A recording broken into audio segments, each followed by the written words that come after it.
okay? I'm going to tell you my perspective, my own beliefs.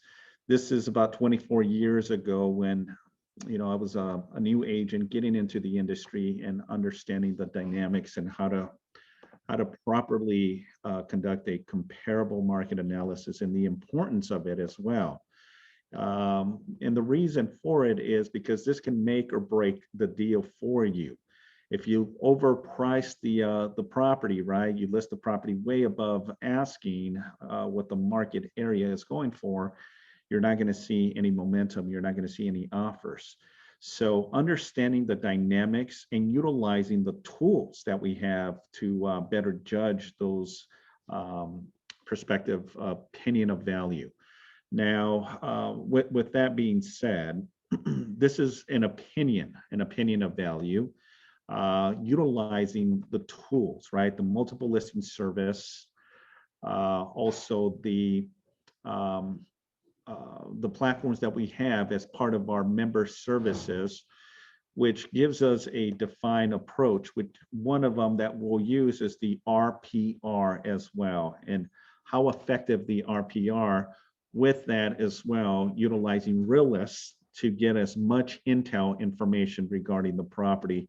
So there's a couple of platforms that I utilize for the purpose of analyzing a home. Okay, we're going to show you a real life example and how I navigate and get a opinion of value.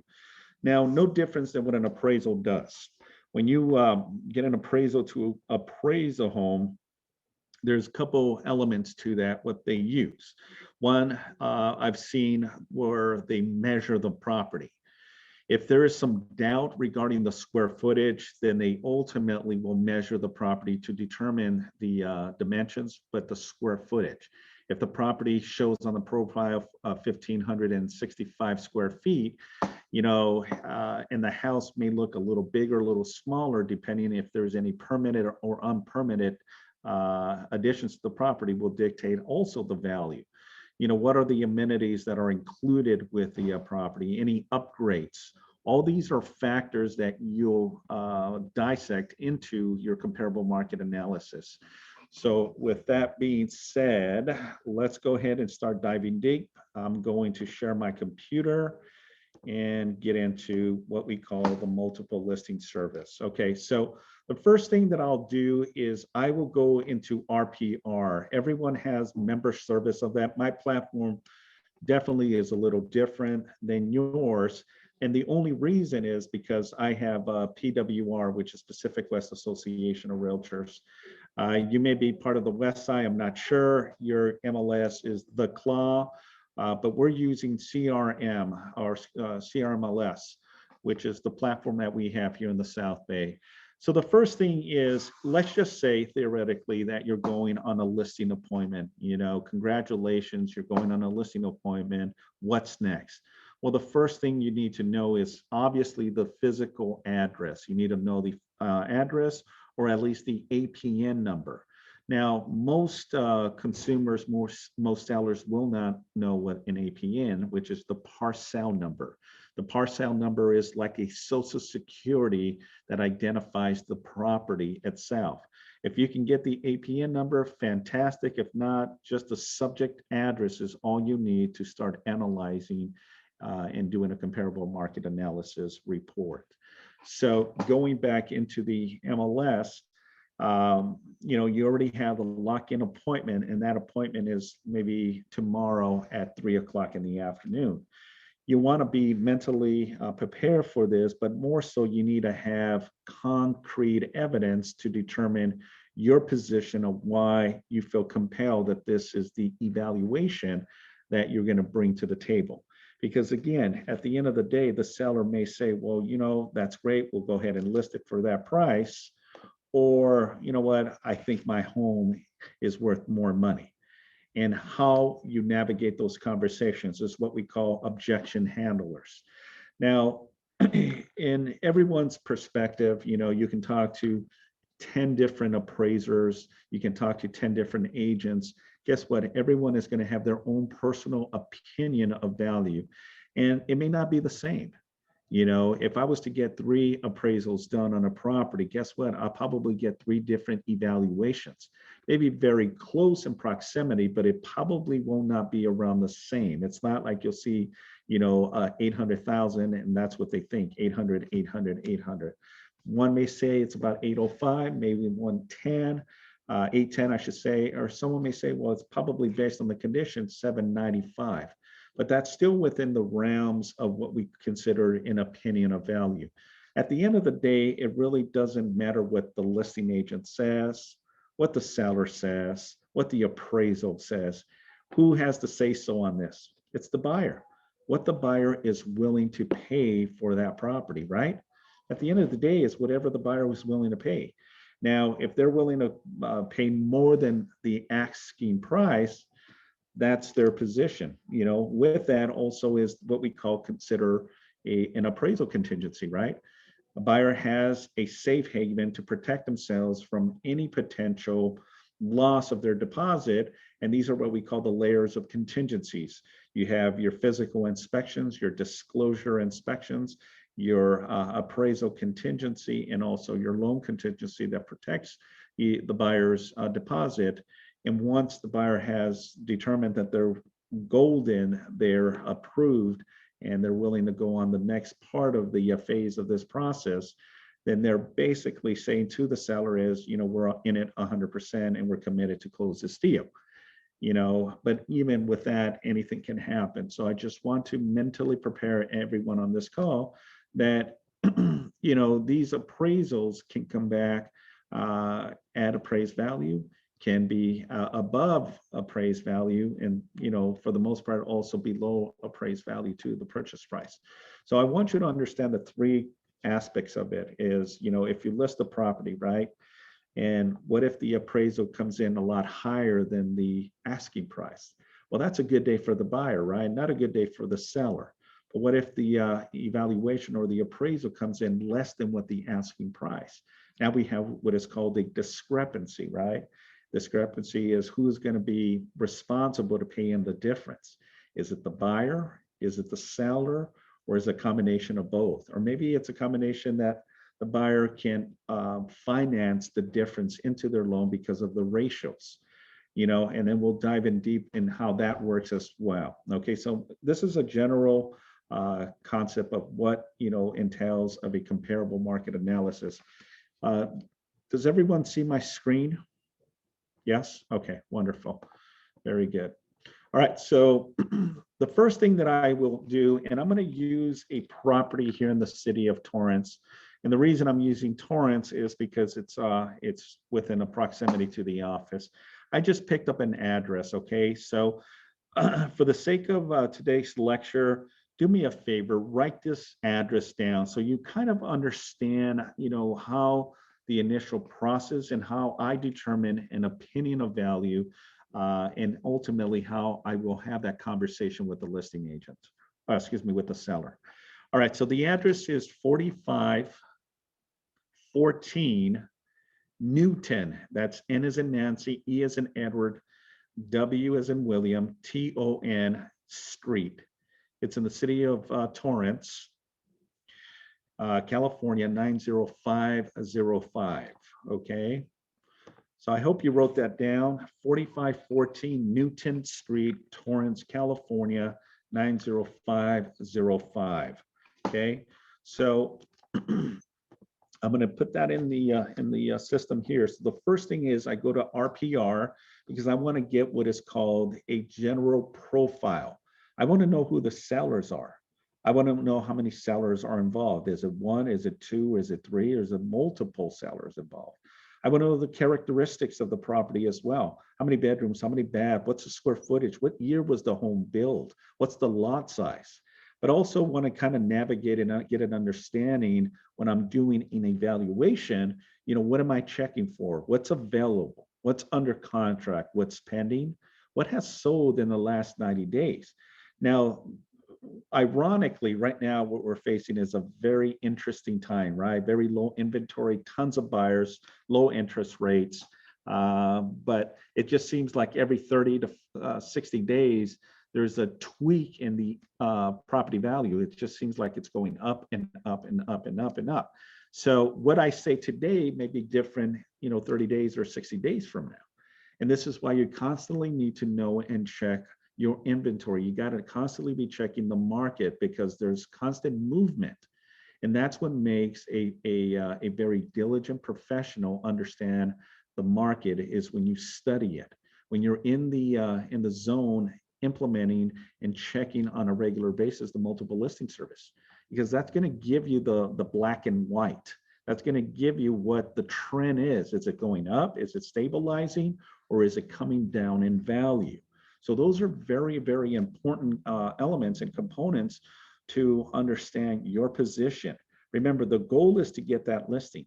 The goal is to have that presentation and explain to the seller, this is the reason, this is the price we need to start based on the trend.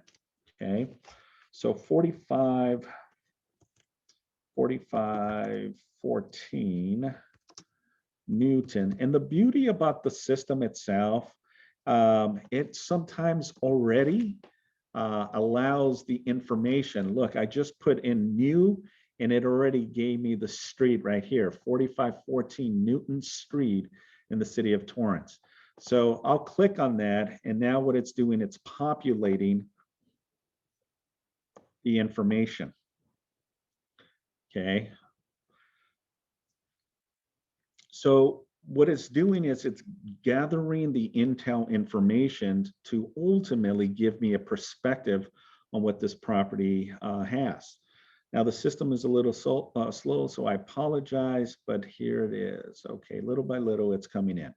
So the address is 4514 Newton Street, Torrance, California, 90505. So I know this area, which is considered the south part of Torrance, which is a very desirable neighborhood. And properties, are up in the $1 million based on this, because this is south of Pacific Coast Highway, PCH. Okay. So now that I was able to get the summary of the information, it actually has a photo of the property. And also what I can do is kind of navigate and just check around the neighborhood here. Just get an idea. Remember, I haven't even been to the property yet, but what I'm doing is just getting an idea of what the neighborhood looks like, okay? And, just getting just a concept, so that way when I'm there, I will have a mental note on the neighborhood, okay? So here's the property, ladies and gentlemen. This is the subject property. Now I scroll down, and this is, again, an opinion, okay? I'm not going to use this as set in stone, but it already does what we call a summary of an opinion of value without even me actually doing any crunching of numbers, analyzing, bringing, some different comps to the table. All I did was just type in the address, somewhat similar to what we see with Zillow and the consumer utilizing. They put in their address, and bam, it generates an opinion, right? An opinion of value. Now, are these set in stones? No, they're not. One, this is a general number. We haven't physically seen the property. We don't know what amenities the property has. We don't know what upgrades the homeowner has done to the property, but this will give you somewhat of a base, okay, which is good. A base is good to have a starting point to know where we need to tweak. Do we need to go up a little bit? Do we need to stay within that range? Or is it maybe just these numbers are just too high, we need to go down? And again, the goal is to get as much information and get this information from the sources that we have. One is, as I mentioned, RPR, and then two, we're going to dive into the multiple listing service as well. So now that I have this information, I want to know what the characteristics are. So this is, again, what we call a value, opinion of value based on a May 5th of 2020, which was updated at that time in frame. We know that it's a 4-bedroom, 2-bath, it's 1,618 square feet on a 7,800 square lot. Why is this important, ladies and gentlemen? Is because The way I see it is you got to compare properties as apples to apples, okay? An apple is not similar to an orange or an orange to an apple. So what we're looking is similarities and characteristics to the same avenue of this particular property. I will not evaluate a home that has 6 bedrooms to a 4-bedroom. I will not evaluate a home that has 5 bedrooms when it's 4 bedrooms. I will not evaluate a home that is 3,200 square feet to a 1,618 square feet because it's not a comparable property. It's, again, apples to apples. So with that, I also utilize the aspect of the square footage, but more so also the lot. The lot is very important. The more property, the better evaluation that you'll probably get in a higher price point. You know, especially in the South Bay, right? You know, you don't really get too much land in certain areas, especially like Redondo, Manhattan Beach, Hermosa Beach, where you'll get like a 3,000 lot, but then you got these big, huge homes on these very small lots. So these are elements that you have to understand. And when embedding it into your mind, I'm already getting an idea, okay, the characteristics of this home, it's a 4-bedroom, 2-bath, 1,618 square feet.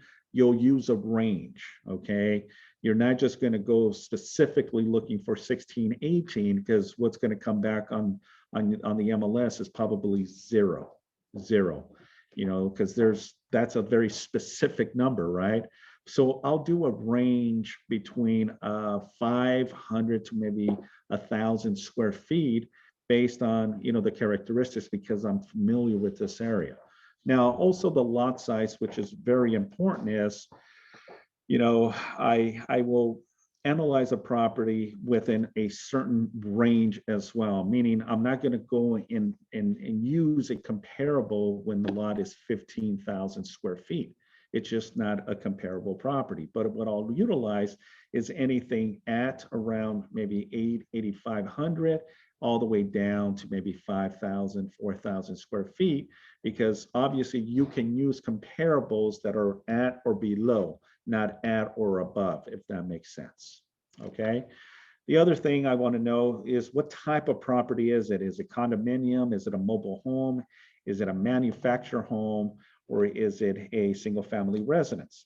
So obviously it's a single family residence. So I'm going to take that into consideration. Again, I'm not going to use a townhome with a single family residence. I'm going to utilize SFRs.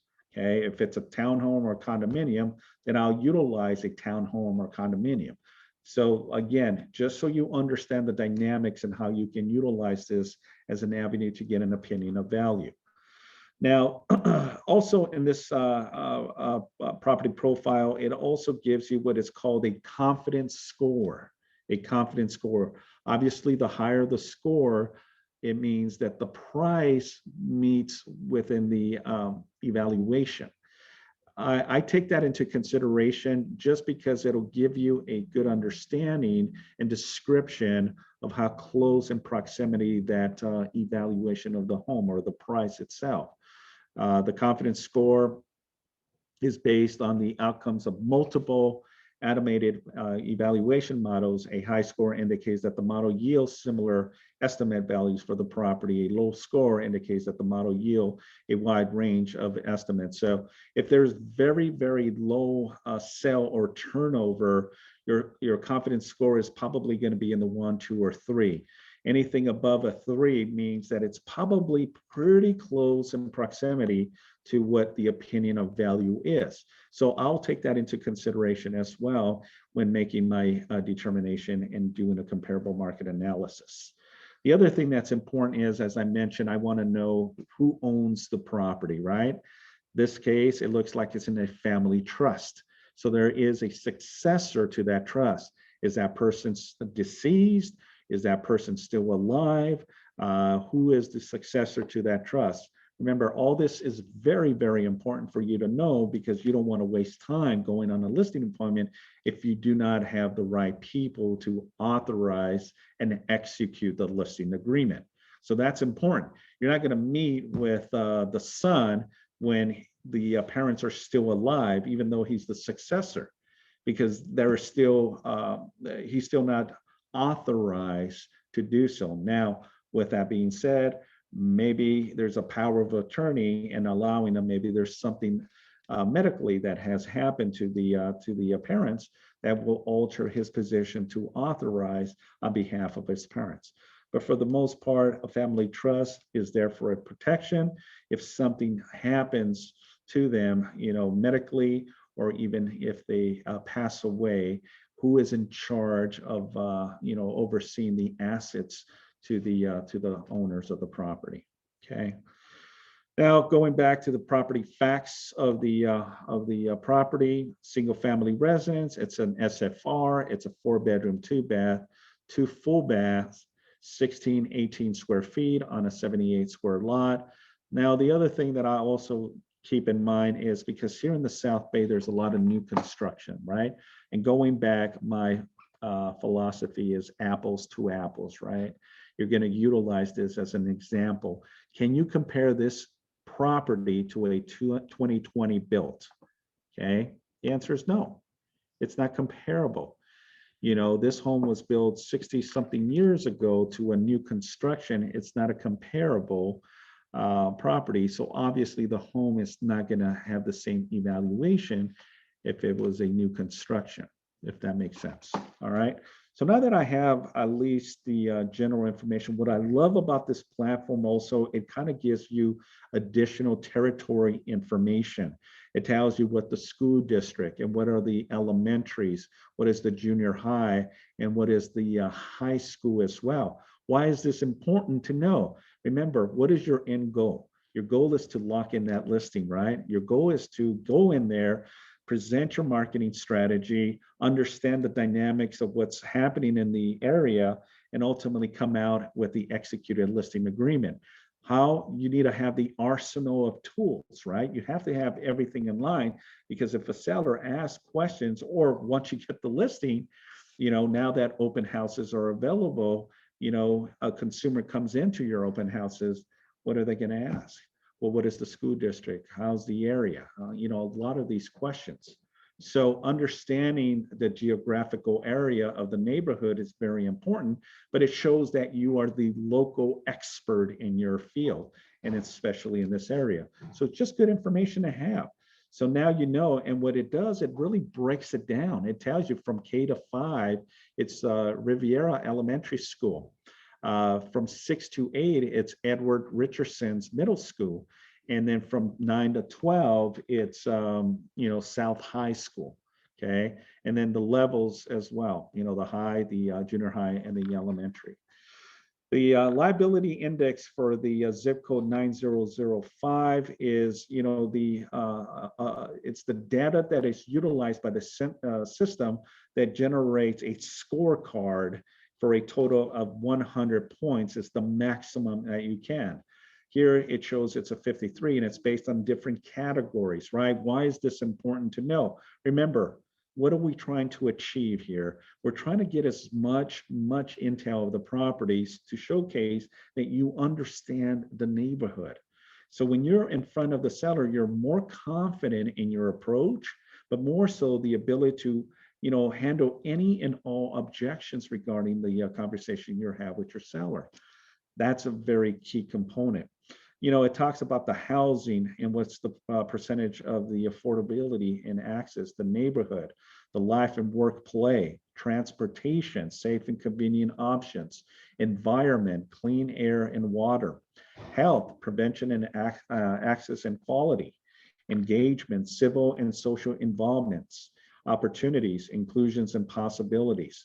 And then you can actually click here and review this information for a greater report. I'm not going to go in there because that's not what I'm trying to show you today. All right.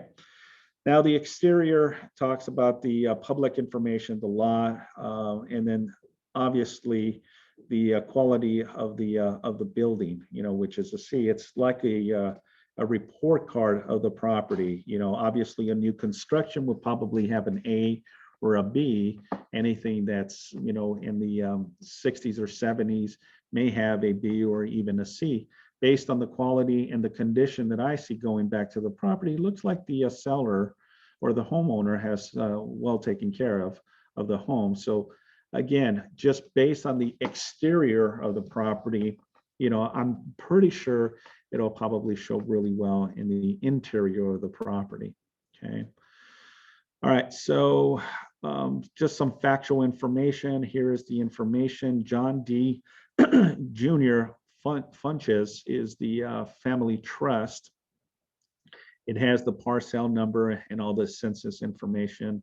You also can download the plat map as well, just to kind of give you an idea on how that plat map looks. Again, part of your presentation and really showcase, the dimensions of the property. Okay, if you know the dimensions of the property, usually it'll tell you on this plat map, what it is. It's 65 over 145. Let's see if it shows right here. So all these are pretty much similar in lot size. 55, 55. This one's a little bigger, 60 over 120. So it's either width or length on the property, but all these seem to be around the same on the length aspect of it of 120. So again, just an avenue to have as well. Okay. All right, so the tax information, assessment year 2020, assessed value. Again, all this is good information to know what the actual county tax is regarding the value of the land and the improvements to the property. Now, this is probably someone that has owned the property for many, many years because of the taxes that I see here. Why is that important to know? Because again, if there's a question asked of you regarding what are the tax consequences, obviously we do not give any taxation or legal advice, but based on that, you can give some general answer to that and always revert back to, having them speak with their accountant, CPA regarding any tax information or information regarding the property taxes. Okay, mortgage information as well, just kind of getting an idea. It looks like in 2014, they got a new conventional loan. Their loan amount is $92,000. So based on that, it's probably they put a substantial down payment on the property, and therefore that's the reason they have a very small loan amount. That's probably, if they haven't refinanced the property or done anything, it's probably free and clear by now, because back in 2014, well, it all really depends, on how much they're putting down. It may be a 30 or maybe even a 15-year loan. So based on that, they may have a small mortgage payment still on that. I don't know why I was thinking 2004, but it's 2014. So they may still have a loan in place with that. All right. So any questions regarding this platform so far? No, and we just access this through CRMLS. No questions. All right. So Hello.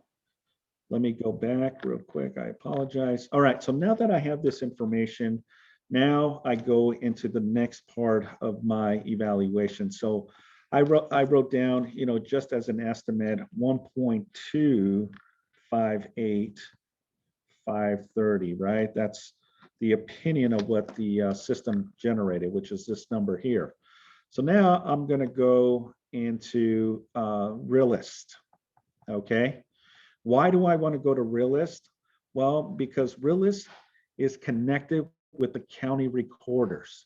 And why do I want to connect with the county recorders?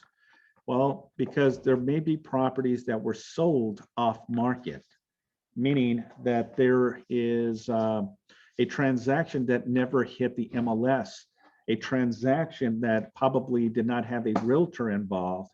It might have been a transaction from interfamily transaction. It could be a neighbor that bought the property and they wanted to avoid a commission. They probably just went to escrow title and did all that without a licensed real estate agent. And these are what we call off-market deals. These are deals that were recorded in the county recorders that never hit the multiple listing service. Why is that important to know? Because again, those are comparables that you need to utilize for the sake of analyzing this specific property.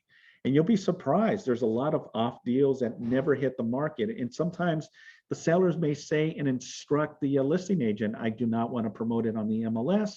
If you have a buyer, fantastic. We can open escrow, close the deal, but I do not want to list the property on the MLS. And the seller obviously has the right to do so. The listing agent has the fiduciary responsibility to abide by the seller's instructions. And on the listing agreement, it already tells you that, you know, the seller is waiving the right to put it on the MLS. And, you know, that may be why a lot of these properties will not come in. So don't put all your eggs in one basket. Utilize other platforms to get a general idea of what an opinion of value is. All right. So that's why I use, you know, Realist as a platform. So once I go there, what I'll do is I'll copy, and then I'll go to Realist, which is here, right? I clicked here, that provides me here. I'll plug in the address.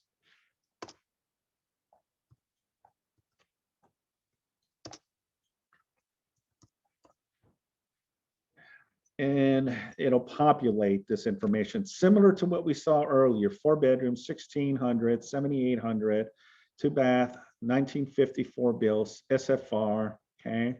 The owner's information. So how do I do an analysis and check for comps? I go here where it says comparables, okay? I'll click on comparables.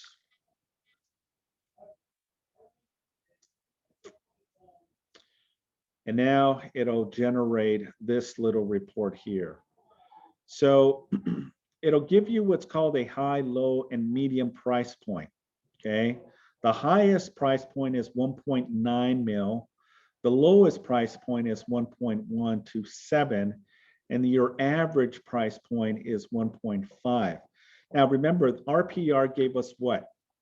Gave us a 2.58 evaluation. Realist is saying based on comparables, it's giving you anywhere from 1.9 to 1.11. Okay, 1,027,000. So I'm still going to dissect all this because, again, this is also something that you have to kind of look at the systems to determine if these are comparables with the property. Okay. And why is this very important? Because there's certain areas like this, Palos Verdes, which is a whole different city. We cannot use that as a comp. So every time you look at a property, you got to look at one, you know, where's the property situated? Well, we have two that are in Torrance. We have one that's in Palos Verdes. I'm going to uncheck it. What it does, it removes it from the system, but it also tweaks sometimes the numbers up here. And I'll navigate and check. Here's another one from PV. This is Redondo. I'm not going to use Redondo Beach because that's not the same city. Palos Verdes, Redondo Beach, Palos Verdes Estate, Torrance, and PV. So I uncheck the ones because this system generates a 1 mile radius. If you know where the subject property is, which is south of PCH, you know, you hit immediately Redondo Beach, which is just west of us. And then just above us, you know, on top of PCH, it goes up to the hill. Now you're hitting Palos Verdes Estates as well. So I remove these listings from the tax property profile to determine a different number, okay? Remember the high before was 1.9, the low was 1.127, which stays the same, but then the median price was 1.5, I believe. Now I have a more concise opinion of value based on certain criteria. Now I'm also looking at the square footage. Remember, apples to apples, right? This one's an 1,800 square feet, which this one is 1,440 and this is 1,526. So if I was to eliminate the one from 1,800 square feet, how do you know which one it is? Well, you navigate through this by scrolling down. And it should give us the information somewhere in here. Bear with me. I'm using a Mac computer, so it's a little different.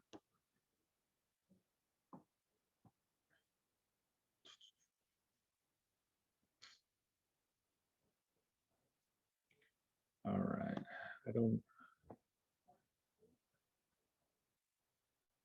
this is price per square feet.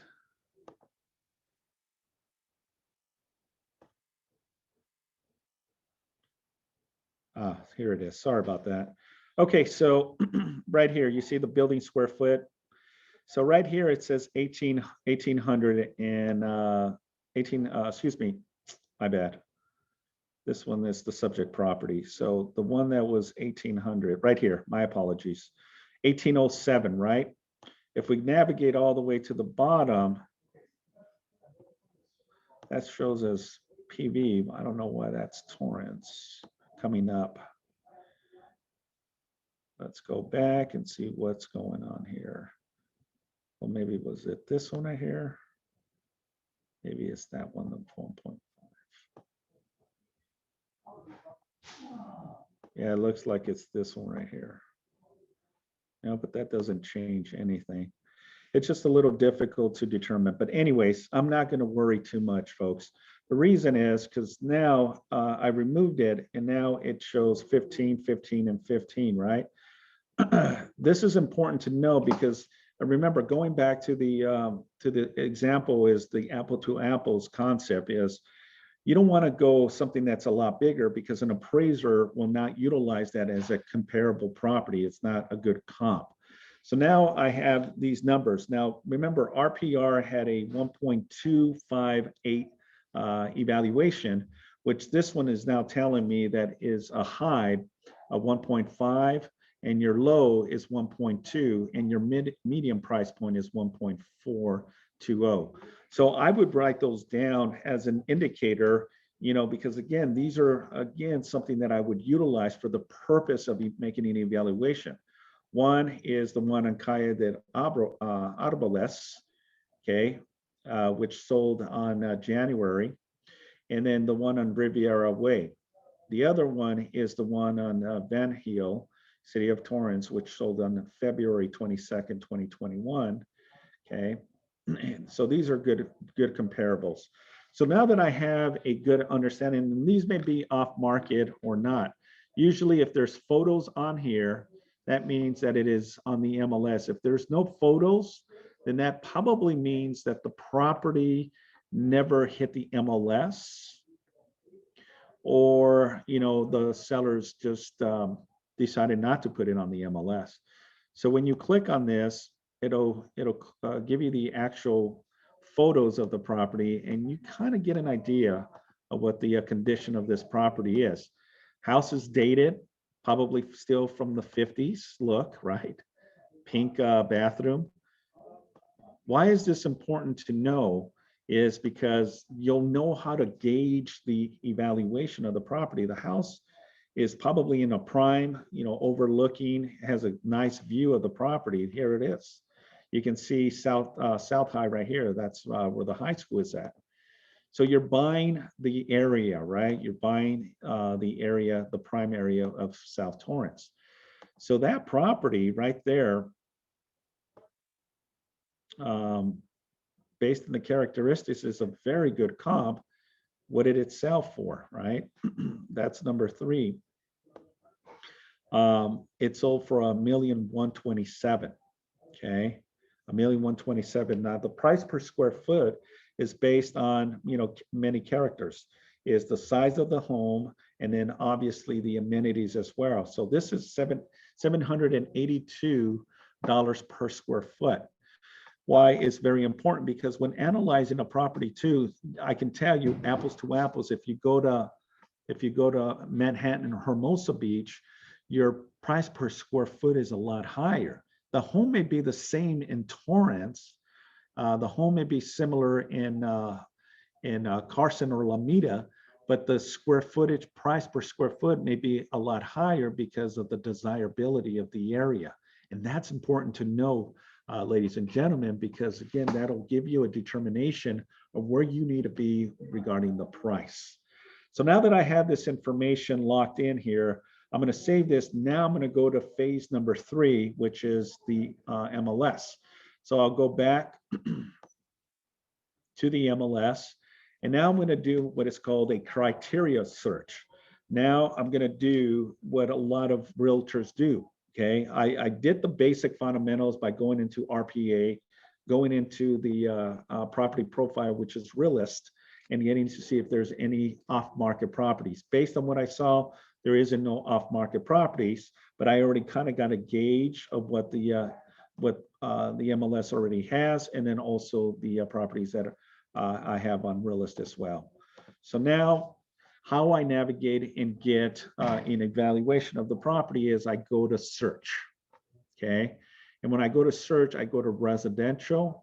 And when I go to residential, I go down to comparable market analysis. You guys all see this? Can I get a yes? Yes. Anyone? Yes. Yes.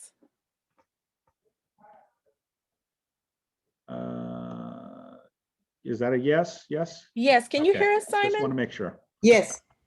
Yes, it's a yes. Okay, so now once I'm here, my bad. Once I'm at search criteria, right, residential, because this is a residential SFR, I go down to CMA. When you go to CMA, what I like to do is I like to check off what's coming soon, what's active, what's under contract, what's pending, and what has closed. Now, I don't want to go 180 days. I'm going to do 90 days, okay? Then what I do is I check the property subtitle or subtype. I'm going to put it's a single family residence. Now, the system is telling me there's 2,500 plus matches, right? Well, that's not the case. I want to narrow it down to a specific neighborhood and obviously what we call the apples to apples. So where it says map here, it says within 1 mile radius. Here, I'm going to type or paste the address on Torrance, right? Oops. Torrance. Hold on. Newton Street. Here it is. Then I'm going to click on this because that's going to give me the subject property, right? Now the subject property now narrows it down to many criteria within a mile radius. And it shows here that there is 88 matches. Okay, that's a lot of properties. You do not need that many properties to determine evaluation. So now what I need to do is the characteristics of the home, right? How many bedrooms did we say the property has? 4. Okay. What was the square footage of the property? It was 1654. So what I do is I'll go 1600 to maybe 1700, which is a range, 1,000 range. Now look what happens here. When I just put in that criteria, it says there's 0 matches. That's pretty interesting. So if that comes up, then I'm gonna take that off and see if that changes. Now it shows 32. So what I'll do is maybe I can do a range of maybe 1,700 minus. Okay, wow, only 2 properties come up. All right, so what it says here, when I put 17 minus, it means anything 1,700 or less is what I'm looking to compare. If I was to put a plus, then it's saying the minimum we're looking at is 1,700 plus. So that can be 2,200, 3,200, 4,200 square feet of living space. Look at what when I put that, it tells me 30 matches. Now that's not going to help us because the property is within 1,600 square feet. So now going back, maybe I can do is just get a range and see what 2,000 square feet comes up with. Now it shows about 7 properties. Now, again, going back to the property, is 400 square feet a substantial difference in evaluating a property? If you really think about it, if you say, if the home is 1,600, but you only find a property that's 2,000, is there a big discrepancy there? Yeah, absolutely. I don't think an appraiser will utilize the purpose of using as an avenue to determine value and opinion. So I would say is stick to the closer range of 1700 minus, and even though it shows two properties, you get to fudge and play with the system. Now, I don't think you need to go into too much level where, if it's a two-story or a single-family residence. Because again, the parameters is, what are you trying to find? It's just concrete evidence to determine opinion of value. So I think just with that, I would check to see what we have. So I'm going to click on the two matches and see what comes up on the system. All right. So two properties come on the market. And if I go to map, which will give you a good indication too here, folks, it'll tell me a couple of things. It'll tell me that here's the subject property, right? And there's a property just east of the property or the subject property that sold for 1150, which is a 4-bedroom, 2-bath. Then we have another property that's sold, but on the outskirts or on the north part of PCH, which this one sold for 950.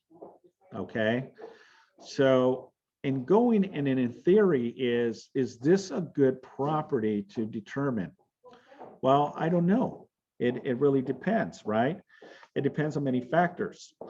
Now, I know from my personal understanding is anything south of PCH, it's a little bit more desirable area, not taking away from the north part of it, because that still falls within the parameters of the school district, but it's just the weirdest thing of how properties are situated that determine, price are higher, price are lower. And here's a prime example is, here's a 950. It may have the same characteristics, but this one is 950, where this one is 1,150,000. Big difference. So now that I have a understanding is, remember going back to the RPR, it gave me an evaluation of 1.2. Now I'm going to go back to the criteria and then kind of start working some numbers. And these numbers is, we haven't even looked at the lot size as a factor too. The factor of the property is, let's just take away the square footage, and that gives you now 32 properties. But let's just say that we just base it on the lot size. And the lot on the property was 70, let's go back here, 7801, all right, 7801. So when I go here, I'm going to say, let's go 8,000 as just as an example minus, and see what comes up. Now, 21 properties come in with a lot of 8,000 or less. So I'm just curious. And remember, what are we doing? We're just analyzing, crunching numbers to ultimately determine an opinion of value. So when I go on the listing appointment, I know exactly what I'm going to present, and ultimately here's what I think we should list the property for. So now that we have 21 matches, I'm going to click on this and just get an idea. Here you go. I go to the map, and now I see different stuff here, right? This is very interesting. We have one that sold for 1.8. 2.6. Now, I have a feeling that these properties are probably in the PV section. Let me go back real quick. Yeah, see, here's Redondo, and here's PV. So this is the reason. So how do I correct that? Well, what I can do is on the miles radius, I reduce it to half a mile. And see what happens. Now you have 7 matches. Okay, because you just reduced the mile radius. So now that we have that, we go to results. Excuse me, Simon. And then we look, okay, there's 2 properties here that are still not part of the comparable. So I'll click on these Torrance properties, and then I'll leave these 2 out. I'll go to map, and then on map, it'll tell me what I have here.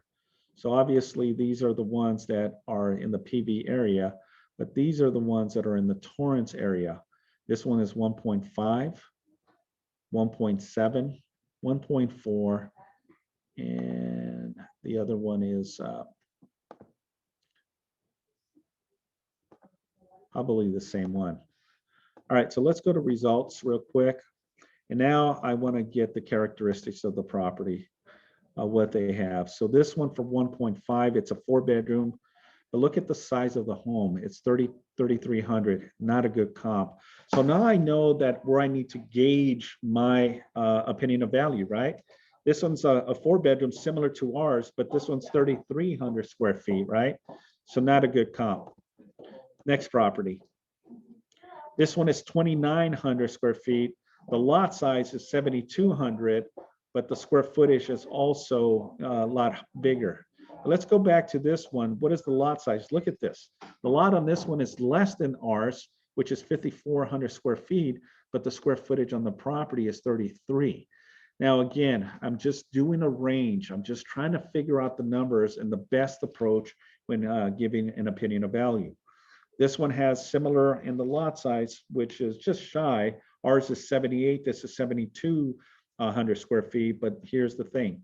This is a 2,900 square feet property, which ours is 1,600. Not a good comp. Here's another property. Now this one is 1,876, okay, which is within that range. This is a great comp in my opinion. One is very low inventory, right? But more so is low inventory, tons of buyers. You might be able to kind of gauge and maybe get a 1.4 based on this. Now, also, you got to take into consideration how the property looks. What is the condition? Remember that first property was really dated 1950, 1960s. This one looks like it's been upgraded. Beautiful kitchen, open concept, hardwood floors, okay? Just recessed lights, just gorgeous, gorgeous home. Bar, I love this. You know, remember what I said in the beginning, right? I can determine, the sellers can determine, we can put the property at whatever price they want, but at the end of the day, it's what the buyer is willing to pay for. So just give you an idea, look at how beautiful this home is. So this is the reason they listed at 1.3 and was able to get 1.4 for the property. Okay. Nice, nice bathroom, beautiful backyard. You know, it has the little lights, nice area, grassy area. It's gorgeous, beautiful home. Looks like they really put a lot into the property. So again, this is a great comp as well. So I would definitely keep this one as one of my properties in comparisons. Here's another property. This one is 2,000 square feet. And this one was listed for 1,499 and ultimately sold for 1,525, 4-bedroom, 2-bath. This one is 2,000 square feet, but the lot size is a little bit smaller. Now, here's the big picture, folks, and what I need you to understand is that you gotta weigh it out based on the amenities, based on the square footage of the home, but more so also the lot, because what contributes to having a larger lot? It contributes to giving you an opportunity to expand the property, right? To make it a larger square footage, because the lot size is a big factor. You want to add an additional bedroom, add more square footage to the property, well, you have the space to do so. So you also have to take into consideration is the lot size as well. So even though this property is a little bigger, what is the potential that we can do to this property to determine an evaluation? Well, if the new buyer wants to come in here and revamp the property and make it a lot bigger, they have the space to do so because they have a 7,800 square lot.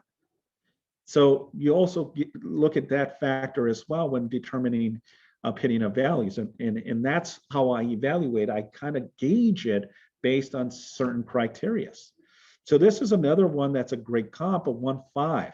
I don't think I would list it for 1.5 because what I want to do is build excitement, right? I want to have engagement and I want the agents to bring in their buyers to ultimately have a bidding war where now you're the listing agent with multiple offers on the table. So just take that into consideration. Let's look at the next property, which is in the city of Torrance. This is a 2-story home.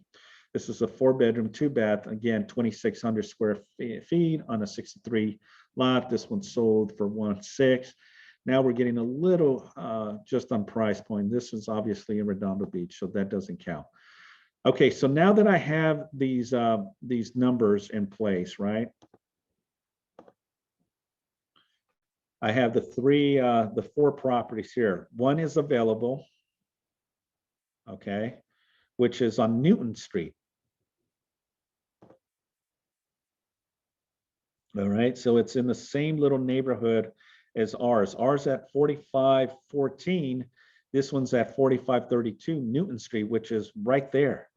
Okay, now this one obviously is active, been on the market 60 days. My opinion is they already did a price reduction. Okay, price reduction because they previously had it listed at 1825. So again, you don't want to be in that position, right? Chasing the market.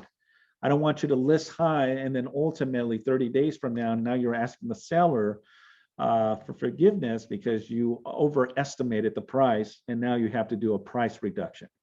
And now 30 days from now, you're in the same boat because you're still way above and now you're chasing the market.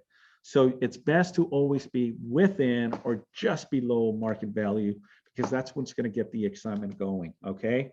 So even though it's within proximities to the subject property, 1.7 is obviously too high in price, and this is a 60-day listing, and it's still on the market, so this is not a good comp. So my opinion would be, based on what I just got, is I would probably put the property at 1,199, 1,199,000. The reason is because if you go back to certain criteria, yeah, where am I at? Comps, right? And even though these prices right here show, you know, 1.15, 1.1, 1.2, this one at 1.5 may be because it's a lot bigger, but here's how I see it.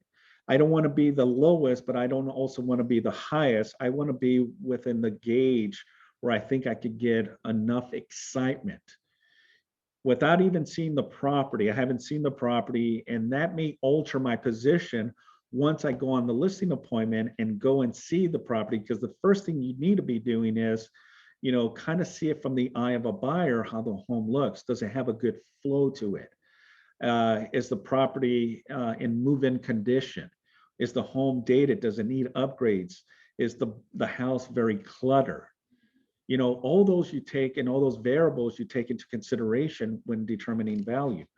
So based on that, my goal would be is to, and have that conversation with the seller is, and my personal opinion is we should list the property at 1,199,000, just shy of 1.2, but the goal is to get that excitement.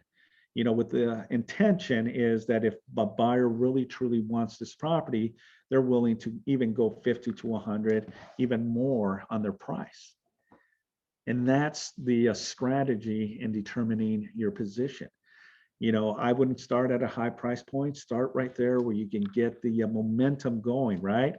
Because our goal is not to babysit homes. Our goal is to sell homes and move on to the next one. So based on that, any questions that you have? I see that there's probably questions here. Can I also just specify Torrance as your search city to eliminate? Can you also just specify Torrance as your search? Yeah, so which I believe I did already, Mike, on this, is you don't want to use other cities as part of it, even though you may be within the proximity of that mile radius. I can tell you from personal experiences, like the city of Lawndale as an example, especially the south part of Lawndale, where it's Inglewood and Artesia. Even within a half-mile radius, you're already jumping into Redondo Beach, you're already jumping into Torrance, and those price points change dramatically.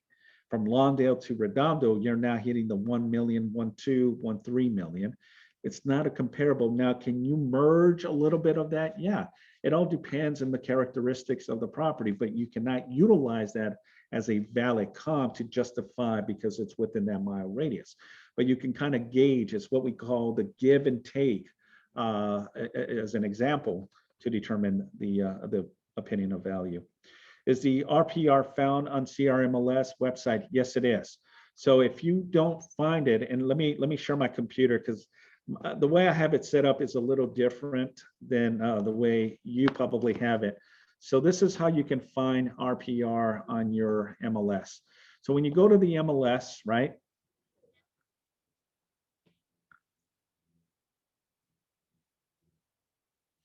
You go where it says links. When you click on links, it'll take you to system links right here, right? It'll go through the MLS platforms. You have access to Flex, Paragon, the MLS, Bridge MLS, Central MLS, Tech MLS, MLS listings. So you have access to these different MLS systems as well. So what you need to do is just scroll down all the way down, down, down, down, down, down, down, until you find RPR. Did I miss it? Okay, no. Here it is. So that's how you find RPR. You just click on it and it'll take you right into the RPR. Okay. I hope that answers your question. So just again, going back on the system up here on your MLS, just go to link, you go to link, you scroll down to the bottom, and this is where you find it. These are all member services as part of your MLS. So MLS solutions and no additional cost to MLS users. So you get to use builder updates, Cloud CMA, Cloud MLX, Cloud Streams. All these are part of your membership, okay? And including with that is RPR as well. All right. Okay. Any other questions, Simon? Why do we want to use nearby comparables that are in another city? No, we're not using. So if I confused you, then I'm making it very clear. No, we do not use other cities as an avenue to determine evaluations. We use the same cities, okay? Even though the property is within the proximities of other cities, you stick with the city in question, okay? So no, I was not using other cities. Unfortunately, when you implement the information, it'll plug in because of that mile radius. Anything from the subject property within a mile radius will pin any active, pending, under contract, sold properties within that mile radius. That's why I gauged it and went half a mile. And then sometimes you can also manipulate the system to only say the city of Torrance. So it doesn't even include other ones. I'm just using you one avenue to get that information. Hello, I came in late. I would like to know if it's recorded and I want to listen to it again. Yes, so I did record this. This is being recorded. So make sure to go into our YouTube channel for this recorded presentation. The next question, Patricia, me too, thanks. Okay, so same question. I don't think Simon can hear us. Yeah, I couldn't hear anyone speak, but can you hear me okay? We can hear Yes, you. okay, awesome. Just want to make sure. Is the RPA found? Yes, okay. Question, any tips on accounting for a property that may be more of a fixer or opposed to a turnkey? Do we have an account for estimates, rehab, and costs? Very good question. So how that works is, again, it's a big determinant factor. And if the property is in really bad shape, meaning it's either dated, has a lot of repair issues, or maybe it's even a tear down, right? Then you have to gauge it more of what we call land value.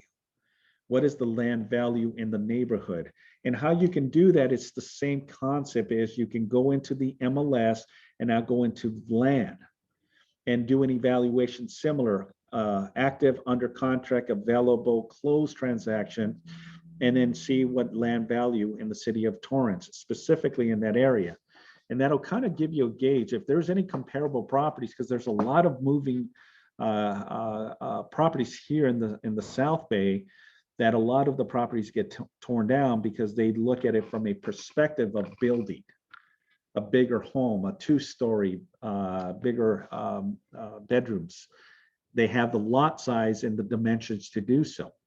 So in determining evaluation and value comps on something that's a fixer, well, you gauge it. Obviously, you look at many factors. You look at, is the property in move-in condition? Or is the property not in move-in conditions? What is it going to take to bring it up to move-in condition is what we call the facelift. If based on that, you can say, well, it's going to take about $50, $75, or $100,000 to bring it into rehab, right? Then you have to take from that as well. Now, the beauty, folks, is that right now you can put a property on the market if you price it correctly, and for the most part, it will sell at or even above asking, even if the house is in bad shape. Now, I used that property in the city of Torrance because, one, it's a very desirable part of Torrance, which is the South Torrance area, and but that same aspect of it and elements to it can be used in any area. The north part of Torrance, Manhattan, Hermosa, Lawndale, Lomita, Hawthorne, Gardena as well. It doesn't matter. The same aspect of it and how you navigate will give you a gauge. Now, going back to the fixer concept of it, it really all depends in your approach. Now, let's just say that this property was in a tear down concept where the house was in bad shape. Home was in the 50s, but the homeowner has not taken care of the property. How do you determine that price based on what we have it in move-in condition? Because we're basing on that this home is in move-in condition without actually seeing it. We're going to say that it's $1,199,000, right? Almost $1.2 million for it. But what if the property was a tear down? How do you determine that? Well, I looked at many elements to it, and I'll determine is, what does the assessor tell me? And what the assessor will tell me is, okay, what is the land value regarding the property? So let me just go real quick back to something and check why I'm doing that. And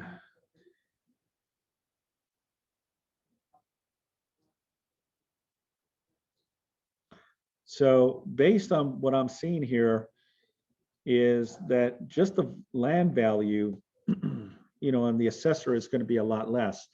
Now, you can also go into the multiple listing service and go into vacant land and see if any properties in the city of Torrance come up as a tear down as well.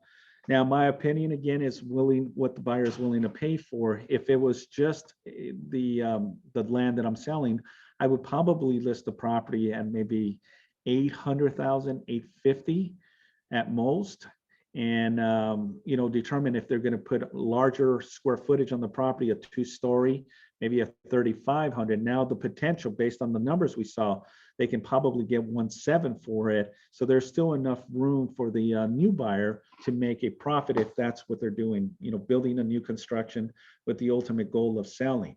I would say anywhere from the 780s to the 850 price point as a tear down would probably get you a developer or a contractor that will see the value and then put in 500,000-600,000 into the construction, where they can still sell it for a profit, 1.7, 1.8 million, even in the city of Torrance. Okay. Any other questions? No other questions? All right. Well, that kind of concludes the aspect of it. Question? Hold on.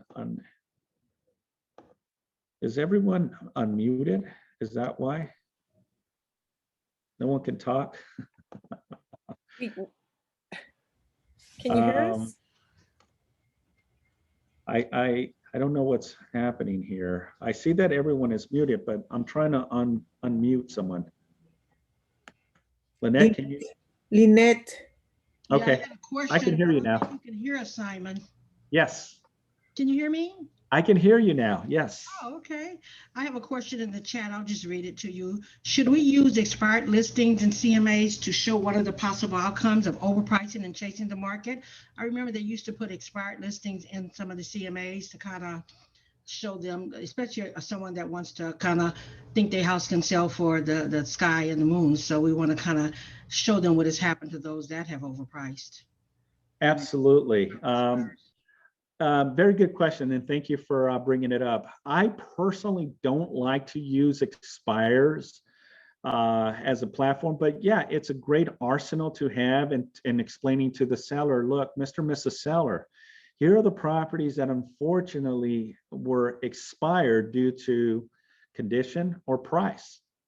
So I can use that as a conversational aspect of it and say, yeah, look, this property did not sell because it was priced 200,000 above asking for the neighborhood. And this is the reason the property expired. So I rather just cut to the chase, go with what is pertinent to my position. And because I don't want them to have that expectation, well, and now you have that objection. Well, let's test the water. Let's still put it at 1.8 million, even though it expired. That was that house, but our house is beautiful and moving condition. So I'd rather avoid having that conversation and just get to the meats and potatoes of having what's available, what's under contract, because that really paints the picture, folks. That's what really sets the tone of what is actually selling. As I mentioned, I don't want to babysit homes. I want to sell homes. And I'm ready already to sell on the next one. So having active, under contract, coming soon, pending, and obviously sold. Because what's sold is what the seller, or excuse me, that's what ultimately appraisers use for the purpose of comps. Not what's active, not what's expired, not what pending either, or under contract. It's what actually sold. Now, usually if there's no comparable no comparable sold properties, then what an appraisal does, he'll pick up the phone, he or she will pick up the phone and call the agent that's under contract and introduce themselves. My name is Simon with All City Appraisers. We're trying to evaluate a property over on 123 ABC. We noticed that your property on 123 CBA is under contract. And for the purpose of comps, can you give me some information? And that's how they'll determine, is it most likely going to close at the price that you have it in on escrow? No, we have it in escrow for 1.5. Wonderful. How close are you at closing? Does it look solid? Does it look promising? Yeah, for the most part, the buyer has released all contingencies, so it looks like it's going to close. So an appraiser can use even a under contract or pending as a platform to give an opinion of value based on that criteria, even though it didn't close. But the appraisal will not take the risk if the listing agent is not giving us specific. If they're vague and they don't want to disclose, then we don't know if it's gonna close at the asking price or if it's going to close above or below. So that's why an appraiser will make an effort to reach out to all these that are pending or under contract to see if it is a possible solid comp as well. So I hope that kind of answers your question. Amen to that, Simon. Speaking from the point of view of an appraiser, amen to that. Thanks, Mike. Appreciate it. And obviously, Mike is also a licensed appraiser on this call. So thank you so much, Mike, for participating and being part of it as well. Any final thoughts, any questions, anything that you have any additional concerns regarding evaluating homes? Okay, awesome. Well, I went over my time. I try to keep these within an hour. So I definitely appreciate your time with me and respect it as well. So again, appreciate it. Just a couple of things. We have a sales meeting tomorrow, Wednesday, here at 12 o'clock. We're going to be talking about the most current events, which is open houses that now the LA County is allowing us to do open houses. So be on the call. We have legal coming and talking, and also the broker as well. To hope to see you guys on the team meeting tomorrow. And then this Saturday, we have the hike as well. So I know we have already a group of people who have RSVP. If you're interested in joining us on Saturday at 10:30 up in PV, please RSVP the office and let us know. Lunch will be provided, and it's going to be a great fun morning as well. Okay, thanks again, guys. Appreciate you all. Have a phenomenal day. Thank you, Talk to you later. Simon. Thank you.